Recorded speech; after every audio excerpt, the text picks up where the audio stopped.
What is up, everybody? It's your boy HamSolo05 Gaming here with you today, giving you a review for the video game called Scorn. Now, throughout my review, I'm going to talk about a lot of different things, but most of all, by the end, I will let you know if you should play this game or if you should run away from this game. Let's go on ahead and get into it.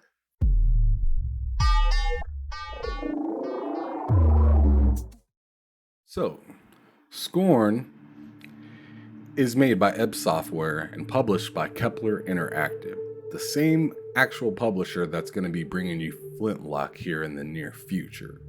It's a linear, atmospheric, puzzle-like game where you're pretty much looking for freedom, but you are running through these obstacles to get there, and you're just using what tools that you find to just kind of make it out of there alive.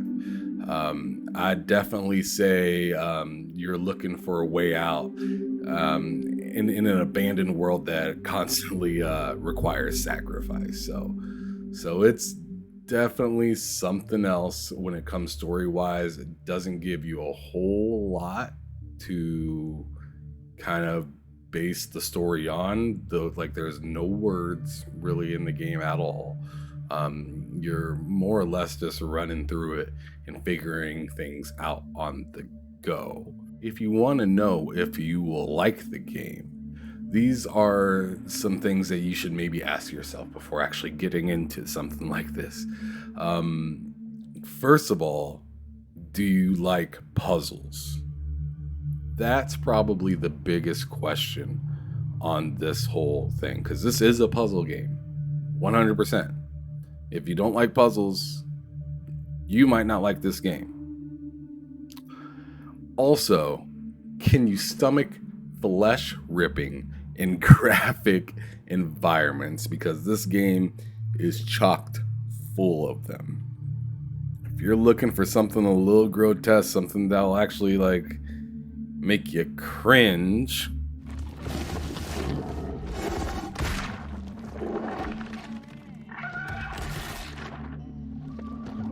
golly, this damn lizard just don't want to leave me alone, then yeah, I would say you're definitely in the right place. All right. Well, also, can you handle a game with limited resources? Because this game doesn't give you a whole lot. It doesn't give you a whole lot of information. It doesn't give you a whole lot to work with.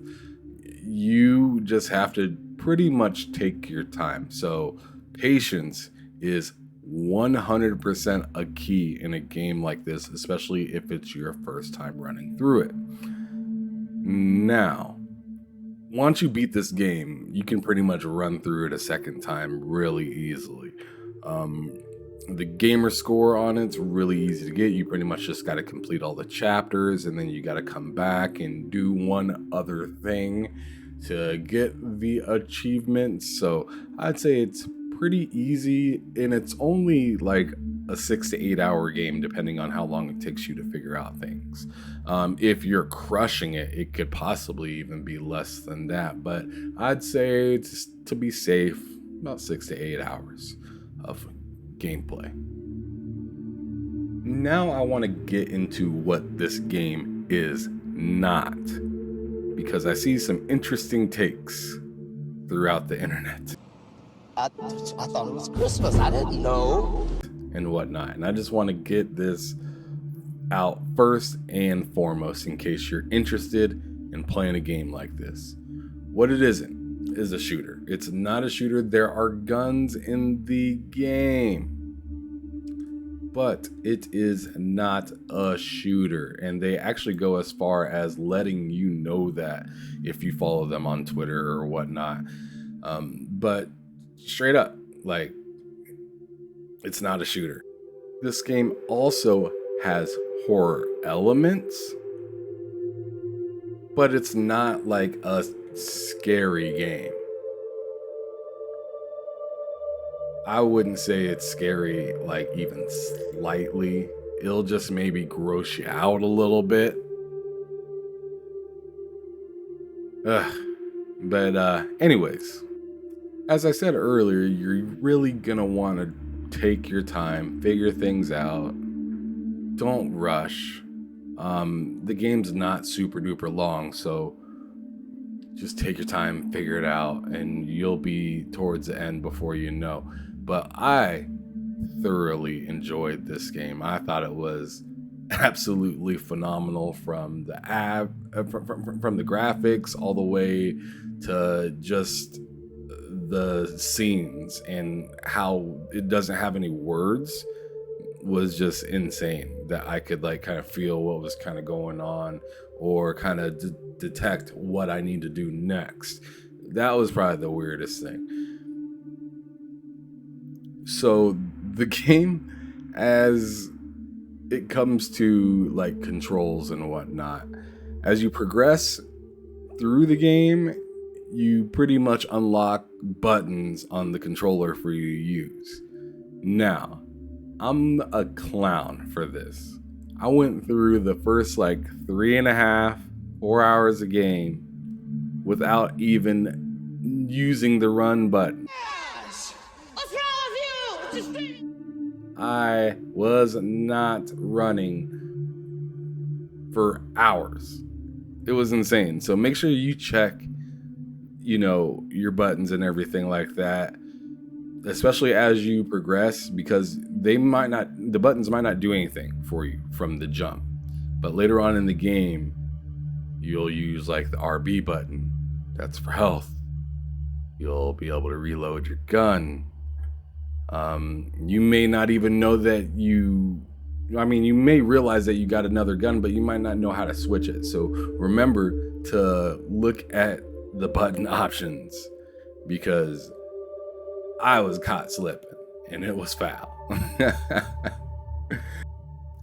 Now, the shooting in this game isn't like crazy spectacular, but you get what you need to get the job done, and you have, like I said, very finite amount of weaponry.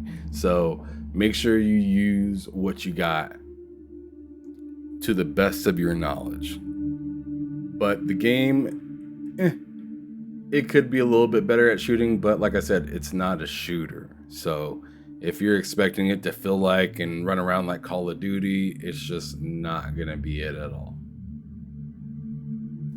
But like I said, make sure you use your stuff right, because if you get caught slipping and you're not prepared before you get to where you gotta go, you can take that L.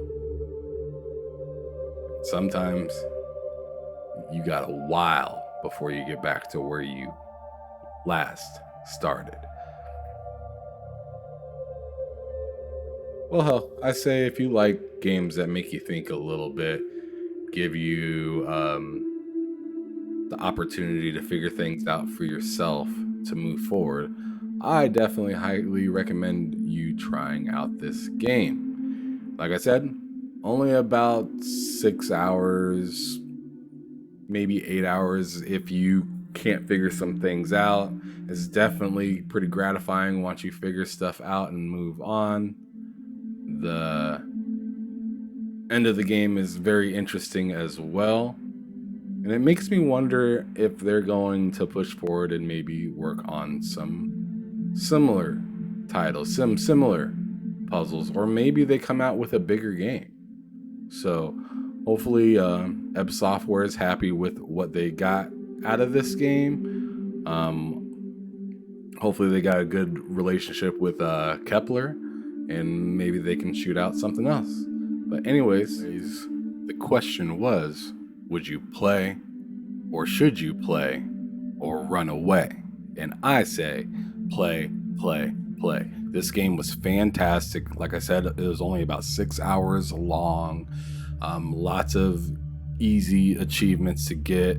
All you have to do is beat the game and then pretty much hop back in and do the one thing that you may have forgot that you could do as well. But really pretty game, lots to see, pretty straightforward. If you like puzzles, it's a gem in my opinion.